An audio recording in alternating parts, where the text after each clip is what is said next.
কোনো ষড়যন্ত্রে যেন গণ অভ্যুত্থানের লক্ষ্য নষ্ট না হয়, উদাত্ত আহ্বান মির্জা ফখরুলের। কেন্দ্রীয় শহীদ মিনারে বিশাল স্মরণ সভা, কালকে সমাবেশ হবে।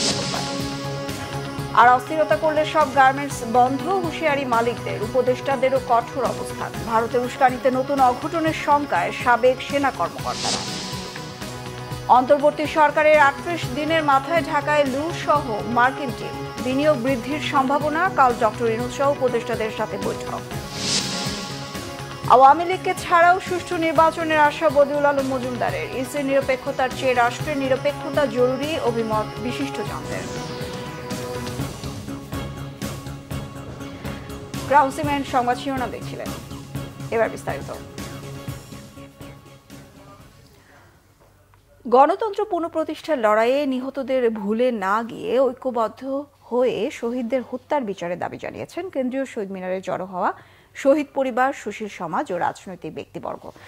কেন্দ্রীয় শহীদ মিনারে বিএনপি আয়োজিত স্মরণসভায় বিএনপির মহাসচিব মির্জা ফখরুল ইসলাম আলমগীর দেশকে সত্যিকার অর্থে গণতান্ত্রিক রাষ্ট্র গড়ে তোলার প্রত্যয় জানিয়ে ষড়যন্ত্রের মধ্যে বিপ্লবের লক্ষ্য যেন নষ্ট না হয় সেদিকে সবাইকে সতর্ক থাকার আহ্বান জানান। আরও জানাচ্ছেন জাহাঙ্গীর আকন্দ।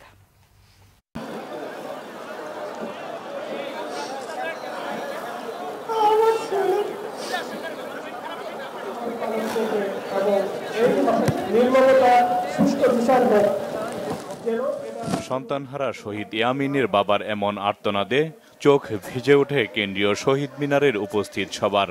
শুধু শহীদ ইয়ামিনই নয়, সন্তান হারানো এমন অসংখ্য বাবা মা, ভাই বোন এসেছিলেন শহীদ মিনারে। স্বৈরাচারের বুলেটে ক্ষতবিক্ষত শহীদদের জন্য দিনভর প্রকৃতির এমন অশ্রু বিসর্জন আগে হয়তো দেখেনি কেউ। চরম বৈরী আবহাওয়ার সারাদিনের মুষলধারে বৃষ্টি আর সন্তান হারানোদের চোখের জলে একাকার যেন শহীদ বেদী। স্বৈরাচারের বুলেটে চোখ হারিয়েছেন, পা হারিয়েছেন আহত এমন অনেকেই এসেছিলেন কেন্দ্রীয় শহীদ মিনারে। গত 16 বছর এবং ছাত্র জনতার গণ অভ্যুত্থানে স্বৈরাচারের গণহত্যার বিচার চেয়েছেন সবাই। সরকারের কাছে আমার এটাই আবেদন, আমার ছেলের জানি একটা চোখ দিয়ে দেখতে পারে। সরকারের কাছে আমি বিচার চাই, আমার ছেলের জানি যে চোখ হারাইছে, আমার ছেলের জানি বিচার চাই। এখনই আসলে হচ্ছে আমার সংসার একটা প্রতিষ্ঠান বিচার আপনি লাগাতে চাই। আমার সংসার কোনো কিছু গুলি গায়া অসুস্থ আছে। গত 16 বছরের গণতান্ত্রিক সংগ্রাম এবং ছাত্র জনতার গণ অভ্যুত্থানের শহীদদের স্মরণ করতেই কেন্দ্রীয় শহীদ মিনারে বিএনপির এই স্মরণ সভা। এতে যোগ দেন শহীদদের পরিবারের সদস্য, স্বজন, আহত এবং বিএনপি সহ বিভিন্ন রাজনৈতিক দলের নেতা ও কর্মীরা। শহীদদের স্মরণে 1 মিনিট নীরবতা পালন করা হয়। সমবেত কণ্ঠে গাওয়া হয় জাতীয় সঙ্গীত। স্মরণ সভায় বিএনপির মহাসচিব হত্যাকাণ্ডের বিচার দাবি করেন। আমি অনুরোধ করব এই ইন্ডিয়ান গভর্নমেন্টের কাছে যে আজকে আমার যে সমস্ত ভাইরা পঙ্গু হয়েছেন, আজকে যারা নিহত হয়েছেন এই 16 বছর ধরে বর্তমানে এই আন্দোলনে, তাদের সকলকে রাষ্ট্রের তরফ থেকে তাদের ক্ষতিপূরণ দিতে হবে এবং তাদেরকে ভাতা দিতে হবে, প্রদান করতে হবে। এই 16 বছর ধরে আমরা যারা গণতন্ত্রের জন্য সংগ্রাম করছি, প্রায় 700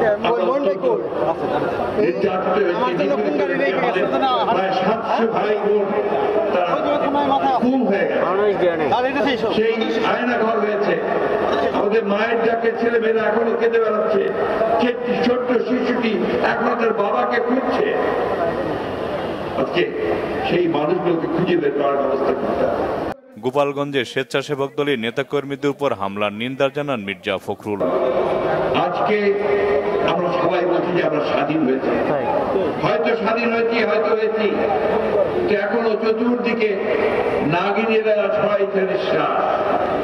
সেই তাদের চক্রান্ত তারা বিভিন্নভাবে ছড়াচ্ছে এবং আমাদেরকে বিভক্ত করবার চেষ্টা করছে। আজকে আমাদের যেটা প্রয়োজন সবচেয়ে বেশি, তা হচ্ছে আমাদেরকে পার্টির ঐক্য, যে ঐক্য নিয়ে আমরা দীর্ঘ 16 বছর লড়াই করেছি, সেই ঐক্যকে অটুট রাখা এবং কোনো মতেই তাদের চক্রান্তে পা না দেওয়া। জনগণ মনে করে যে এই প্রত্যাশা করে এই সরকার তাদের এমন একটা গণতান্ত্রিক ব্যবস্থা, একটা লেভেল প্লেইং ফিল্ড তৈরি করে দেবে, গণতন্ত্রের প্রতিষ্ঠানগুলোকে আবার তারা সংস্কার সংস্কার করে এমনকি জায়গায় আনবে যেখানে সত্যিকার অর্থেই একটা অর্থবহ নির্বাচনের মধ্যে দিয়ে, নিরপেক্ষ নির্বাচনের মধ্যে দিয়ে আমরা একটা গণতান্ত্রিক রাষ্ট্র, গণতান্ত্রিক সমাজ প্রতিষ্ঠা করতে পারি। স্মরণ সভায় বক্তব্য দেন বিএনপি ও সমমনা রাজনৈতিক দলের নেতারা। আজকের এই ছাত্র জনতার গণ অভ্যুত্থান এটি শুধু 1.5 মাসের আন্দোলন সংগ্রামই হয় নাই, এটা গত 1.5 দশকের একটা ধারাবাহিক আন্দোলন সংগ্রামের একটা সফল পরিণতি। এই আন্দোলন সংগ্রামে যারা ত্যাগ স্বীকার করেছেন, যারা নিহত হয়েছেন, তাদেরকে আমরা আজকে শ্রদ্ধার সাথে স্মরণ করছি। আমরা ছাত্র গণ অভ্যুত্থানে যে গণহত্যা সংগঠিত হয়েছে তার যেমন আমরা বিচার চাই, একই সাথে গত 16 বছর আওয়ামী ফ্যাসিবাদী দুঃশাসনের বিরুদ্ধে জানবাজি করে লড়াই করতে যে জীবন দিয়েছেন, আমরা একই সাথে মনে করি তাদেরও আজকে আমরা একত্রিত ছিলাম বলে বাংলাদেশকে নতুন ভাবে এই জয় আমরা এনে দিতে পেরেছি। বিচার শুধু আরম্ভ হয়েছে ইনশাআল্লাহ। এই বিচার এমন ভাবে হবে যে বাংলাদেশে আওয়ামী লীগকে সবাই মীর জাফর লীগ হিসেবে জানবে। আগামী আওয়ামী লীগ একটা রাজনৈতিক দলের অস্তিত্ব হারিয়ে ফেলেছে। এই আওয়ামী লীগের 71 সালে যে অবস্থান ছিল, আজকে আওয়ামী লীগ যে ক্যারেক্টার, যে চারিত্রিক বৈশিষ্ট্য চলে আসছে, আওয়ামী লীগ কোনো মানুষের দল হতে পারে না। আন্দোলনের সময় সেই সব রণসঙ্গীত ছিল স্মরণ সভায়। দলীয় সঙ্গীত পরিবেশনার মধ্য দিয়ে শেষ হয় স্মরণ সভা। জাহাঙ্গীর আকন্দ, বাংলা ভিশন, ঢাকা। আন্তর্জাতিক গণতন্ত্র দিবস উপলক্ষে নয়াপল্টনে বাংলাদেশ জাতীয়তাবাদী দল বিএনপির সমাবেশ আগামীকাল হচ্ছে না। বৈরী আবহাওয়ার কারণে এই কর্মসূচি পিছিয়ে 17 সেপ্টেম্বর মঙ্গলবার বিকেল 3টায় অনুষ্ঠানের ঘোষণা দিয়েছে দলটি। শনিবার রাতে গুলশানে বিএনপি চেয়ারপারসনের রাজনৈতিক কার্যালয়ে জরুরি সংবাদ সম্মেলনে ঘোষণা দেন দলটির স্থায়ী কমিটির সদস্য অধ্যাপক ডাক্তার এজেডএম জাহিদ হোসেন। তিনি বলেন, আবহাওয়ার কারণে আন্তর্জাতিক গণতন্ত্র দিবস উপলক্ষে বিএনপির রবিবারের কর্মসূচি স্থগিত করা হয়েছে। 17 তারিখ বিকেল 3টায় নয়াপল্টনে কার্যালয়ের সামনে কর্মসূচি পালন করবে বিএনপি। সেদিন আবহাওয়া ভালো থাকবে বলে আশা করছে দলটি। তবে পল্টনে কর্মসূচি বাতিল হলেও রবিবার বিভাগীয় শহরগুলোতে আন্তর্জাতিক গণতন্ত্র দিবস উপলক্ষে র্যালি করা হবে বলে জানান জাহিদ হোসেন। গাজীপুর, সাভার ও আশুলিয়ার বেশিরভাগ কারখানায় কাজ চলছে। এখনো বন্ধ রয়েছে 49টি কারখানা। আশুলিয়ার সকাল থেকে কারখানায় কাজ করেছেন শ্রমিকরা। শ্রমিক বিক্ষোভের জেরে অস্থিতিশীল পরিস্থিতিতে কয়েকদিন ধরে বন্ধ থাকা কারখানাগুলোর মধ্যে শনিবারও 49টি কারখানা বন্ধ রাখে কর্তৃপক্ষ। গাজীপুরের সব শিল্প কারখানায় কাজে যোগ দিয়েছেন শ্রমিকরা। গত কয়েকদিন নানা অজুহাতে বেশ কয়েকটি কারখানায় শ্রমিক অসন্তোষ এবং নিরাপত্তার কারণে কিছু সংখ্যক কারখানা বন্ধ রাখে কর্তৃপক্ষ। এর আগে বৃহস্পতিবার খোলা রাখার পর শ্রমিকরা কাজে যোগ না দেওয়ায় কারখানাগুলো বন্ধ রাখে মালিকপক্ষ। আগামীকাল থেকে পোশাক কারখানা চালুর পর নতুন করে অস্থিরতা তৈরি হলে শ্রম আইনের 13(1) ধারা অনুযায়ী অনির্দিষ্টকালের জন্য সব কারখানা বন্ধ করে দেওয়ার হুঁশিয়ারি দিয়েছেন পোশাক মালিকরা। এদিকে উৎপাদন চালু রাখতে সহযোগিতার আশ্বাস দিয়েছেন শিল্প উপদেষ্টা। তবে কারখানা বন্ধ রেখে দেশকে বেকায়দায় ফেলার চেষ্টা করলে তাদের সরকার মনে রাখবে বলেও সাফ জানিয়ে দেন। পোশাক শিল্পে বর্তমান সংকট নিরসনে করণীয় নিয়ে মতবিনিময় সভায় নিজেদের এমন অবস্থানের কথা জানান তারা। রিপোর্ট করছেন শুভ মাহফুজ। কারখানা চালু করার পর শ্রমিক অসন্তোষের মুখে আবার তা বন্ধ করে দিতে বাধ্য হচ্ছেন মালিকরা। গেল 2 সপ্তাহ ধরে এমন অস্থিরতা চলমান রয়েছে আশুলিয়া সহ দেশের বিভিন্ন শিল্প এলাকায় তৈরি পোশাক কারখানাগুলোতে। অবস্থার উত্তরণ ও নিরবচ্ছিন্ন কারখানা চালু রাখতে করণীয় ঠিক করতে সরকার, মালিক ও শ্রমিক প্রতিনিধিদের নিয়ে উত্তরায় নিজস্ব ভবনে ত্রিপক্ষীয় বৈঠকে বসে বিজিএমইএ। চলমান সংকটের জন্য মালিকদেরই দায়ী করলেও কারো উস্কানিতে পা না দিয়ে কারখানার উৎপাদন চালু রাখতে শ্রমিকদের কাজে মনোযোগ দেওয়ার আহ্বান শ্রমিক নেতাদের। আসলে প্রতি বছর এই আন্দোলন আমাদেরও ভালো লাগে না। একটা টেকসই অবস্থানে আমাদের একসাথে চলে আসতে হবে। এই সংকটটা বুঝে আমাদেরকে বিবেচনা করতে হবে। আমরা শিল্প উদ্যোক্তা এবং শ্রমিক দুজনেই এই দেশের নাগরিক এবং আমাদের দেশটার স্বার্থেই এবং আমাদের নিজস্ব স্বার্থেই পারস্পরিক আলোচনার মধ্য দিয়ে এটা মীমাংসা করতে হবে। বর্তমান সরকারকে বেকায়দায় ফেলতে এমন অস্থিরতার অভিযোগ তুলে সেনাবাহিনী সহ আইন শৃঙ্খলা বাহিনীর পক্ষ থেকে জানানো হয়, দেশের অর্থনীতিকে টিকিয়ে রাখতে এই সমস্যা নিরসনে সর্বোচ্চ গুরুত্ব দিচ্ছে তারা।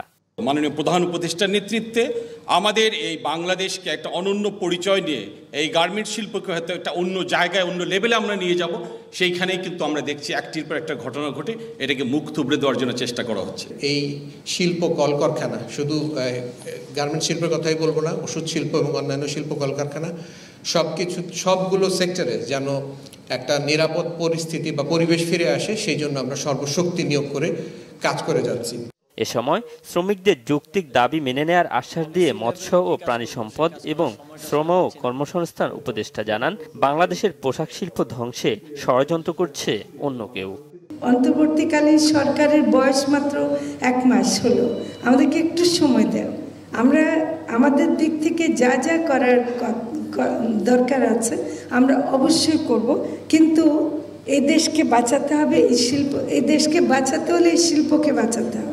ভারতীয় কয়েকটা গণমাধ্যমে এবং কয়েকজন কন্টেন্ট ক্রিয়েটরকে এই ধরনের কন্টেন্ট তৈরি করতে দেখেছে যে এটাই আসলে আমাদের ইনভেস্টমেন্টের শ্রেষ্ঠ সময়, কারণ বাংলাদেশে একটা পরিবর্তন এসেছে, একটা পরিস্থিতি তৈরি হয়েছে। এই পরিস্থিতিতে আমরা আমাদের দিকে যদি বাইরেদেরকে নিয়ে আসতে পারি তাহলে এটা আমাদের জন্য একটা ভালো সুযোগ। এখন আমাদেরকে ডিসিশন নিতে হবে যে আমরা এই সুযোগটা তাদেরকে দেব কিনা। প্রায় 4 ঘন্টা ব্যাপী এমন সব আলোচনা শেষে বাধে কিছুটা হট্টগোল। পোশাক কারখানা মালিকরা জানান, সরকার নিরাপত্তা নিশ্চিত করতে ব্যর্থ হলে শ্রম আইনের 13-এর 1 ধারা অনুযায়ী সোমবার থেকে অনির্দিষ্টকালের জন্য কারখানা বন্ধ রাখবেন তারা।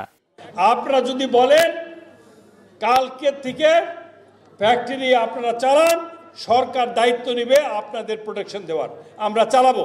আর না হলে আগামীকাল থেকে আমরা 13-1 ধারা অনির্দিষ্টকালের জন্য বন্ধ করে দেব। আশুলিয়াতে কালকে আমরা সবাই খুলবো, যদি কোনো কারণে কোনো ফ্যাক্টরি বন্ধ রাখে আমাদের সেই ফ্যাক্টরিগুলিকে আমরা 13 বন্ধ দিয়ে ছাড়া আমাদের কোনো রাস্তা আমাদের থাকবে না। যদি কোনো ফ্যাক্টরিতে ফার্দার কোনো গন্ডগোল হয় বা কাজ বন্ধ রাখে, 13 সেই ফ্যাক্টরি নো ওয়ার্ক নো পেতে বন্ধ হয়ে যাবে। এ সময় শিল্প উপদেষ্টাও সাফ জানিয়ে দেন, কারখানা বন্ধ করে কোনো মহল দেশকে বিপদে ফেলার চেষ্টা করলে তাদের বিরুদ্ধে ব্যবস্থা নেবে সরকার। কালকে শ্রমিকদের অনুরোধ জানানো হয়েছে যেন তারা দেখেন, নেতৃবৃন্দ আছেন যেন কালকে ফ্যাক্টরিগুলো চলে। যেই ফ্যাক্টরিতে কালকে সমস্যা হবে সেই সব ফ্যাক্টরির ব্যাপারে আমরা ব্যবস্থা নিব, আমরা বিশেষ ব্যবস্থা নিব। যদি ফ্যাক্টরি বন্ধ করে দিয়ে দেশের অর্থনীতিকে ক্ষতিগ্রস্ত করার জন্য কোনো মহল চেষ্টা করে, সেটাও আমরা মনে রাখবো। দেশের অর্থনীতির গুরুত্বপূর্ণ এই খাতকে বাঁচাতে সবার সহযোগিতা চান উপদেষ্টারা। শুভ Mahfuz, Bangla vision, Dhaka.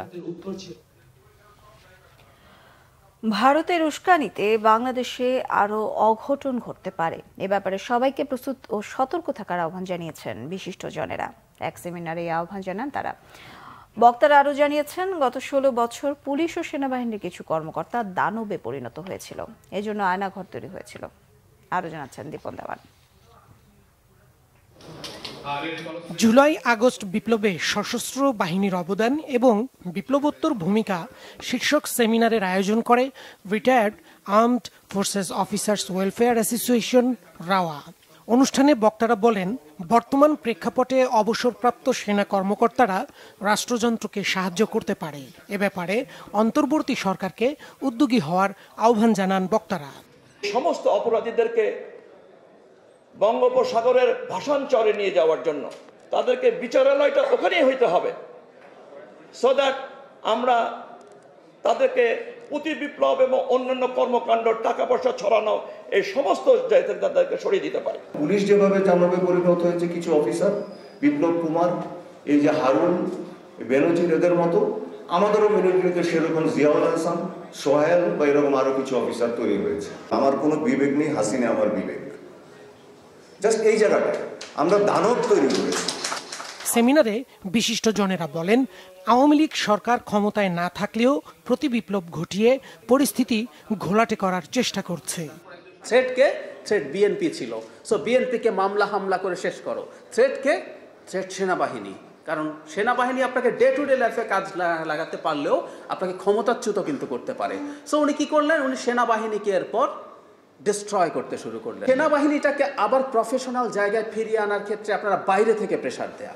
Then by this year, India would have successfully implanted an entire military presence in Bangladesh. ভারতীয় বাহিনী বাংলাদেশের ভিতরে প্রবেশ করে একটা স্থায়ী উপস্থিতি ঘটাবার আগে আমরা আমাদের বাস্তবতায় ফিরে আসতে পারছি। ভারতের উস্কানিতে এখানে আরো অনেক ঘটনা, দুর্ঘটনা, অঘটন ঘটবে এবং তার জন্য আমাদেরকে মানসিকভাবে এবং অন্যভাবেও প্রস্তুত থাকতে হবে। ভারতের সাথে কোনো প্রতিবেশীর সুসম্পর্ক নেই বলেও মন্তব্য করেন বক্তারা। দীপন দেওয়ান, বাংলা ভিশন, ঢাকা।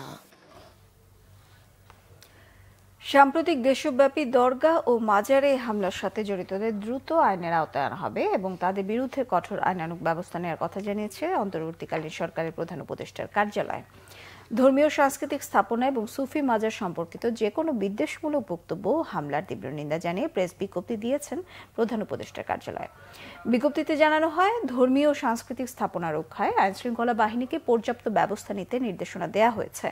গত কয়েকদিন ধরে দেশের বিভিন্ন স্থানে মাজার সহ বিভিন্ন ধর্মীয় স্থাপনা ভাঙচুরের সাথে জড়িতদের আইনের আওতায় আনার নির্দেশনা দেওয়া হয়। ধর্মীয় বা সাংস্কৃতিক সহিষ্ণুতা ও সম্প্রীতিকে বিঘ্নিত করার যে কোনো প্রচেষ্টা সরকার দৃঢ়ভাবে মোকাবেলা করবে বলেও জানান প্রধান উপদেষ্টার কার্যালয়। সঠিক অর্থনৈতিক সংস্কার হলে বাংলাদেশে মার্কিন বিনিয়োগ বাড়বে বলে আশা করছে যুক্তরাষ্ট্র। গুলশানে সফররত মার্কিন প্রতিনিধি দলের সাথে বৈঠক শেষে এক্স হ্যান্ডেলে এমনটা জানিয়েছেন ঢাকায় নিযুক্ত মার্কিন দূতাবাস। আগামীকাল প্রধান উপদেষ্টা ডক্টর মোহাম্মদ ইউনূস সহ অন্যান্য উপদেষ্টাদের সঙ্গে সৌজন্য সাক্ষাৎ করবেন মার্কিন সহকারী পররাষ্ট্রমন্ত্রী ডোনাল্ড লু সহ প্রতিনিধি দলের সদস্যরা। রিপোর্ট ইমরুল কায়েসের। ডক্টর মোহাম্মদ ইউনূসের নেতৃত্বাধীন অন্তর্বর্তী সরকার দায়িত্ব নেওয়ার ৩৮ দিনের মাথায় দুদিনের সফরে ঢাকায় এসেছেন যুক্তরাষ্ট্রের দক্ষিণ ও মধ্য এশিয়া বিষয়ক আলোচিত সহকারী পররাষ্ট্রমন্ত্রী ডোনাল্ড লু। শনিবার বেলা ৩:৩০টার দিকে দিল্লি থেকে ঢাকা পৌঁছান তিনি। তাই স্বাভাবিকভাবেই ঢাকা দিল্লি সম্পর্ক স্বাভাবিক করার আলোচনা তার সফরে প্রাধান্য পাবে বলে ধারণা করা হচ্ছে। এর আগে শনিবার সকালে ঢাকায় আসেন মার্কিন প্রতিনিধি দলের প্রধান, যুক্তরাষ্ট্রের রাজস্ব ও অর্থ দপ্তরের আন্তর্জাতিক অর্থায়ন বিষয়ক সহকারী আন্ডার সেক্রেটারি ব্রেন্ট নেইম্যান। ঢাকায় এসেই ব্যবসায়ীদের সাথে বৈঠক করে মার্কিন প্রতিনিধি দল। পরে ঢাকায় মার্কিন দূতাবাস এক্স হ্যান্ডেলে বৈঠকের ছবি দিয়ে জানিয়েছে, জ্বালানি নিরাপত্তা, ডাটা সেন্টার, পরিবহন সহ বিভিন্ন খাতে যুক্তরাষ্ট্রের ব্যবসা বাংলাদেশের অর্থনীতিতে ইতিবাচক ভূমিকা রাখছে। সঠিক অর্থনৈতিক সংস্কার হলে আমেরিকার বেসরকারি খাত বাণিজ্য ও বিনিয়োগের মাধ্যমে বাংলাদেশের উন্নয়ন সম্ভাবনার দ্বার উন্মোচনে সহায়তা করতে পারে। প্রতিনিধি দলে আছেন মার্কিন আন্তর্জাতিক সাহায্য সংস্থা ইউএসএআইডির উপসহকারী প্রশাসক অঞ্জলি কাউর ও সহকারী বাণিজ্য প্রতিনিধি ব্রেন্ডন লিঞ্চ। রবিবার প্রধান উপদেষ্টা ডক্টর মোহাম্মদ ইউনূস, পররাষ্ট্র উপদেষ্টা তৌহিদ হোসেন এবং অর্থ ও বাণিজ্য উপদেষ্টা সালেউদ্দিন আহমেদের সঙ্গে সৌজন্য সাক্ষাৎ করার কথা রয়েছে মার্কিন প্রতিনিধি দলের। একই দিন দুপুরে তারা পররাষ্ট্র সচিবের সঙ্গে মধ্যাহ্নভোজে অংশ নেবেন। বাংলাদেশ ব্যাংকের গভর্নর আহসান এইচ মনসুরের সঙ্গেও বৈঠকের কথা রয়েছে প্রতিনিধি দলের। ইমরুল কায়েস, বাংলা ভিশন, ঢাকা। আওয়ামী লীগ ছাড়া আগামী জাতীয় নির্বাচন অগ্রহণযোগ্য হবে না বলে জানিয়েছেন ইসি সংস্কার কমিটির প্রধান বদিউল আলম মজুমদার। বলেন, আওয়ামী লীগের সবাই কলঙ্কিত ও পলাতক। তারা বিশেষ সময়ের মধ্যে পুনর্গঠিত হতে না পারলে নির্বাচনে এর কোনো প্রভাব পড়বে না।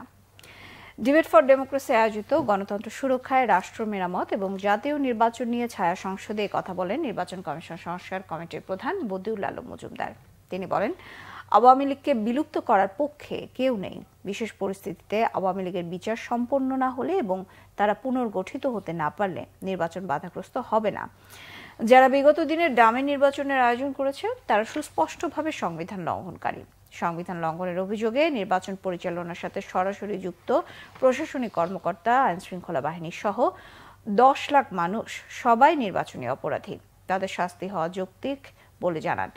নির্বাচন সংস্কারের কাজ শুরু হয়েছে জানিয়ে নির্বাচন কমিশন সংস্কারের প্রধান বলেন, আরপিও আইন ও নির্বাচন কমিশন নিয়োগ আইন সংস্কারের প্রস্তাব দেওয়া হবে।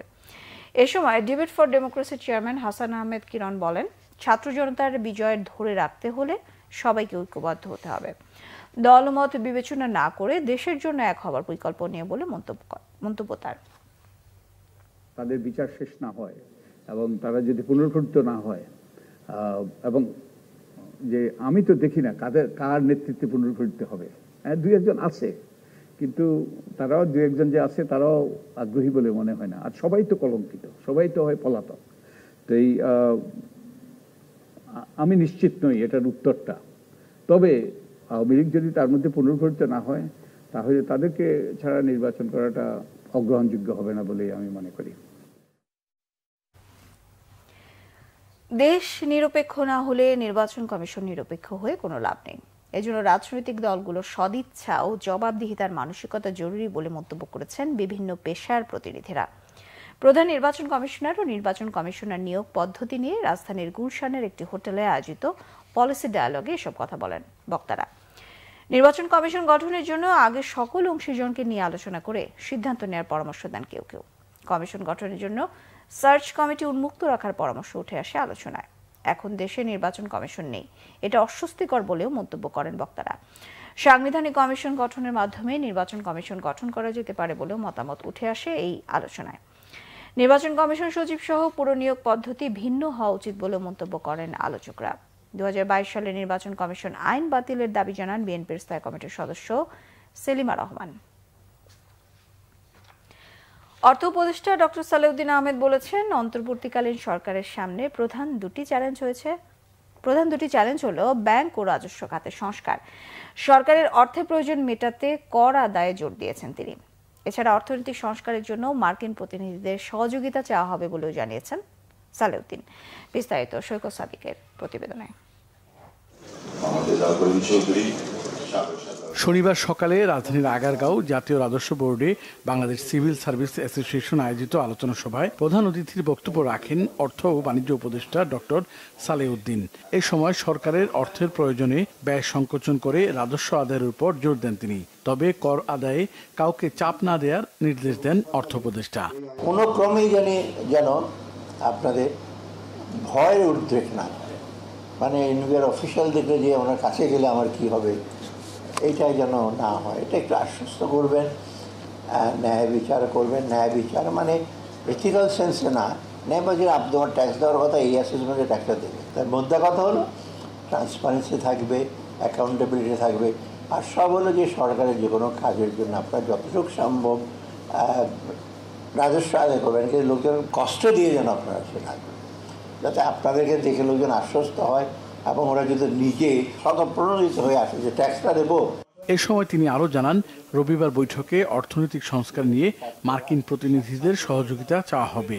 ওরা প্রথমেই হলো যে অর্থনৈতিক, সেই জন্য এই কালকে এগুলো নিয়ে ডিটেল আলাপ হবে, পরশু দিনে কিছু আলাপ হবে অর্থনীতি কীভাবে তারা সহযোগিতা করতে পারে, আমরা কী করব। অ্যাটলিস্ট আমি কালকে হয়তো কিছু বলতে পারি যে যখন ওই টিম থাকবে ওদের অ্যাটলিস্ট ট্যাক্স রিফর্মটা হচ্ছে, আমরা শুরু করেছি। আলোচনা সভায় এনবিআর চেয়ারম্যান আব্দুর রহমান খান বলেন, জুলুম করে কর আদায় করতে চায় না জাতীয় রাজস্ব বোর্ড। আইন সংস্কারের উপর জোর দেন তিনি। আমরা কখনোই জোর করে ট্যাক্স আদায় করব না। আমাদেরকে যে আইন দেওয়া হয়েছে, যে রুলস রেগুলেশন দেওয়া হয়েছে, আমরা এটা পরিপূর্ণভাবে পরিপালন করে কর আদায় করব, যাতে করে কারোর উপরে জুলুম না হয়। আপনি যদি ধর্মে বিশ্বাস করেন তাহলে আপনি খেয়াল করবেন যে এই জুলুমের দায় কিন্তু একান্তই আপনার। রাজস্ব আদায়ে এনবিআর এর কাঙ্ক্ষিত লক্ষ্যমাত্রা অর্জনেও সবাইকে কাজ করার তাগিদ দেন সংস্থাটির চেয়ারম্যান। আমাদেরকে আল্লাহ রাব্বুল আলামিন যে ক্যাপাসিটি দিয়েছেন। সৈকত সাদিক, বাংলা ভিশন, ঢাকা।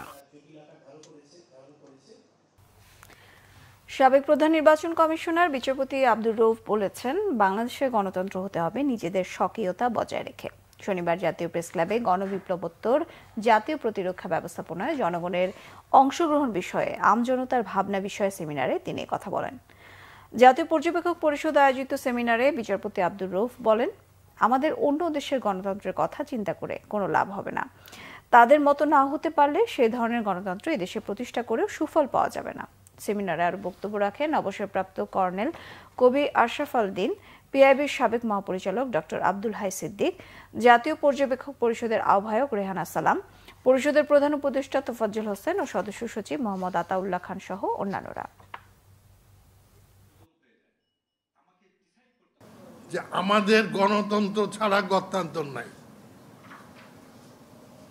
এর জন্য বলবেন যে কেন গণতন্ত্র? I mean, by the people, for the people, and the people. That is গণতন্ত্র? No. প্রত্যেক দেশের সক্রিয়তার উপর নির্ভর করে তার গণতন্ত্র। আমাদের বাংলাদেশি গণতন্ত্রের দরকার। ওয়েস্টমিনিস্টার গণতন্ত্র দিয়ে চলবে না, ইউরোপিয়ান গণতন্ত্র দিয়ে চলবে না, আমেরিকান গণতন্ত্র দিয়ে চলবে না। আমাদের নিজস্ব গণতন্ত্রে অবমাননা হয়েছে, হচ্ছে, হবে। জনগণকে বাদ দিয়ে রাষ্ট্র গঠন হতে পারে না মন্তব্য করে সমাজচিন্তক ফরহাদ মজহার বলেছেন, সব স্থানে জনগণের মতামত নিতে হবে। এরই মধ্যে আমরা আনসার বিদ্রোহ দেখলাম, এখন জনপ্রশাসনে বিদ্রোহ চলছে। এসব নিয়ন্ত্রণে আনতেই হবে, তাই রাষ্ট্রের সর্বস্তরে সংস্কার করতে হবে। শনিবার জাতীয় প্রেস ক্লাবে প্রফেসর কে আলী ফাউন্ডেশন আয়োজিত নতুন বাংলাদেশ বৈষম্যহীন কল্যাণ রাষ্ট্র প্রতিষ্ঠা শীর্ষক সেমিনারে প্রধান অতিথির বক্তব্যে তিনি এসব কথা বলেন। ফরহাদ মজহার বলেন, রাষ্ট্র গঠনের কথা চিন্তার সময় রাজনৈতিক দলের কথাও চিন্তা করতে হয়। রাজনৈতিক দল ছাড়া তো চলবে না, কিন্তু রাজনৈতিক দলগুলো চায় তারা ক্ষমতায় যাবে, 15 বছর ধরে লুটপাট করবে। এটা রাজনৈতিক দলের কাজ নয়। উল্লেখ করে ফরহাদ মজহার বলেন, আগামী দিনে বাংলাদেশকে সুন্দর করে গঠন করা হবে এমন একটি গঠনমূলক প্রস্তাবনা রাজনৈতিক দলগুলোর দেয়া দরকার, কিন্তু তারা কোনো প্রস্তাবনা দিচ্ছে না। সেমিনারে মূল প্রবন্ধ উপস্থাপন করেন ঢাকা বিশ্ববিদ্যালয়ের সমাজ কল্যাণ ও গবেষণা ইনস্টিটিউটের অধ্যাপক ডক্টর মোহাম্মদ নুরুল ইসলাম। আপনি তো রাজনৈতিক দলকে তো বাইরে রেখে দেশ গঠন করতে পারবেন না, পারবেন কি? ইম্পসিবল। কারণ তারা জনগণের কাছে থাকে, জনগণের তারা মোবিলাইজ করে। ফলে রাজনৈতিক দলগুলোকেও এই বর্তমান সরকারকে আস্থার মধ্যে আনতে হবে, আস্থার মধ্যে আনতে হবে যে আমরা সকলে মিলে বাংলাদেশকে গঠন করতে চাই। এবং সেই ক্ষেত্রে আসেন আপনাদের প্রস্তাবনাটা কি। আপনি যদি বলেন রাজনৈতিক দলগুলো না না না আমরা বসে আছি, আপনারা একদিন আমাদেরকে কখন বলেন, সময় দেন, কখন নির্বাচন দিবেন, তারপর আমরা নির্বাচন গিয়ে ক্ষমতা আসবেন না।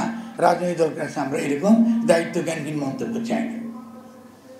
আমরা কি চেয়েছি, যে বক্তব্য আজকে আমি দিচ্ছি সেই বক্তব্য রাজনৈতিক দলগুলোর কাছ থেকে আসা উচিত ছিল। আরো কিছু খবর নিয়ে থাকছে একটি ডেস্ক রিপোর্ট।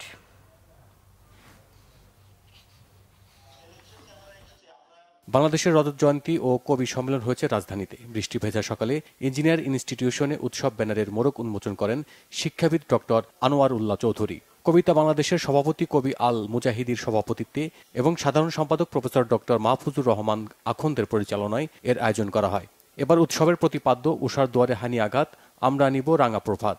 এতে বক্তব্য রাখেন professor doctor Mahmud Shah Qureshi, professor doctor Sukomal Barua ও কবি জয়নুল আবেদিন আজাদ সহ অন্যরা। উৎসবের দ্বিতীয় পর্বে কবি জয়নুল আবেদিন আজাদের সভাপতিত্বে সেমিনারে আলোচনা অংশ নেন কবি আব্দুল হাই শিকদার সহ অন্যরা। সম্মেলনের তৃতীয় পর্বে শুরু হয় কবি কণ্ঠে কবিতা পাঠ। এতে সভাপতিত্ব করেন কবি সাজ্জাদ হোসাইন খান ও কবি আশরাফ আলদিন। এ সময় সারা দেশ থেকে আগত 2 শতাধিক কবি তাদের স্বরচিত কবিতা পাঠ করেন। কবি সম্মেলনের সমাপনী ও কাউন্সিল অধিবেশনে সভাপতিত্ব করেন দেশীয় সাংস্কৃতিক সংসদের আহ্বায়ক ডক্টর আ.জ.ম ওবায়দুল্লাহ। পরিচালনা করেন দেশীয় সাংস্কৃতিক সংসদের সদস্য সচিব ডক্টর মোস্তফা মনোয়ার। এছাড়া বক্তব্য রাখেন সংস্কৃতি চিন্তক আমিরুল ইসলাম ও চারুশিল্পী ইব্রাহিম মণ্ডল সহ অন্যরা। নূরজাহান মুর্শিদের 21তম মৃত্যুবার্ষিকী উপলক্ষে উত্তরসূরি আয়োজন করেছে নারীশ্বর। এবারের বিষয় গতি প্রগতি নারীর প্রতিবাদের ভাষা। বিকেলে বাংলা একাডেমির শামসুর রহমান মিলনায়তনে এতে বিশেষ অতিথি হিসেবে ছিলেন অন্তর্বর্তী সরকারের সমাজ কল্যাণ এবং মহিলা ও শিশু বিষয়ক মন্ত্রণালয়ের উপদেষ্টা শারমিন মুর্শিদ। এ সময় বক্তব্য রাখেন ডক্টর শাহমান মৈশান, অ্যাক্টিভিস্ট প্রাপ্তি তাপসী, ডক্টর মোর্শেদ শৈফুল হাসান, কাজী সুফিয়া আক্তার ও অধ্যাপক ডক্টর পারভিন হাসান সহ অন্যরা। বিএনপির যুগ্ম মহাসচিব সৈয়দ ইমরান সালে প্রিন্স বলেছেন, আওয়ামী লীগ জনগণের ভোটাধিকার কেড়ে নিয়ে বাংলাদেশকে ভঙ্গুর রাষ্ট্রে পরিণত করেছে। নির্বাচনে পাঠিয়ে জবরদস্তির শাসন কায়েম করেছে। জনগণের ভোটের মাধ্যমে নির্বাচিতদের শাসন ফিরিয়ে আনাই হবে রাষ্ট্রের বড় সংস্কার। সকালে ময়মনসিংহের ধোবাউড়া উপজেলা বিএনপি ও অঙ্গ সহযোগী সংগঠনের যৌথ সমন্বয় সভায় প্রধান অতিথির বক্তব্যে তিনি একথা বলেন। উত্তর জেলা বিএনপির সদস্য আলহাজ মফিজ উদ্দিনের সভাপতিত্বে ও আনিসুর রহমান মানিকের সঞ্চালনায় উপস্থিত ছিলেন উত্তর জেলা বিএনপির সদস্য অধ্যাপক আজাহারুল ইসলাম কাজল, মোয়াজ্জেম হোসেন খান লিটন, ফরহাদ রাব্বানী সুমন, উত্তর জেলা ওলামা দলের আহ্বায়ক মাওলানা মাহবুবুর রহমান ও সদস্য সচিব মাওলানা আকবর আলী সহ অন্যরা। সাবেক সংসদ সদস্য প্রয়াত অ্যাডভোকেট নাদিম মোস্তফা স্মরণে এবং গণ আন্দোলনের শহীদ সকল ছাত্র জনতার আত্মার মাগফিরাত কামনায় শোক সভা ও দোয়া হয়েছে রাজশাহীতে। বিকেলে বানেশ্বর সরকারি ডিগ্রি কলেজ মাঠে প্রয়াত নাদিম মোস্তফার সহধর্মিণী ও জেলা বিএনপির সাবেক মহিলা বিষয়ক সম্পাদিকা অ্যাডভোকেট নুরুন্নাহার পারুল এতে উপস্থিত ছিলেন।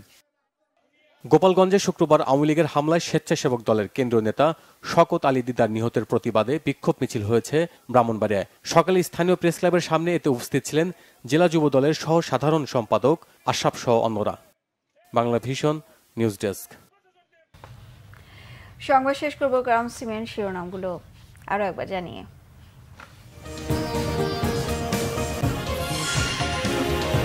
কোনো ষড়যন্ত্রে যেন গণ অভ্যুত্থানের লক্ষ্য নষ্ট না হয়, উদাত্ত আহ্বান মির্জা ফখরুলের। কেন্দ্রীয় শহীদ মিনারে বিশাল স্মরণ সভা, কালকে সমাবেশ হবে মঙ্গলবার। আর অস্থিরতা করলে সব গার্মেন্টস বন্ধ, হুঁশিয়ারি মালিকদের। উপদেষ্টাদেরও কঠোর অবস্থান। ভারতের উস্কানিতে নতুন অঘটনের শঙ্কায় সাবেক সেনা কর্মকর্তারা। অন্তর্বর্তী সরকারের 38 দিনের মাথায় ঢাকায় লু সহ মার্কিন টিম। বিনিয়োগ বৃদ্ধির সম্ভাবনা। কাল ডক্টর ইউনূস সহ উপদেষ্টাদের সাথে বৈঠক। আওয়ামী লীগকে ছাড়াও সুষ্ঠু নির্বাচনের আশা বদিউল আলম মজুমদারের। ইসির নিরপেক্ষতার চেয়ে রাষ্ট্রের নিরপেক্ষতা জরুরি, অভিমত বিশিষ্টজনদের। এই ছিল এখনকার মতো। পরের সংবাদ রাত 1টায় দেখার আমন্ত্রণ রইল। এছাড়া বাংলাদেশের সংবাদ ও সংবাদ সংশ্লিষ্ট অনুষ্ঠান দেখতে ভিজিট করুন www.bbnews24.com ও facebook.com/banglavisionnews। সাবস্ক্রাইব করুন youtube.com/banglavisionnews। সঙ্গে থাকায় ধন্যবাদ সবাইকে।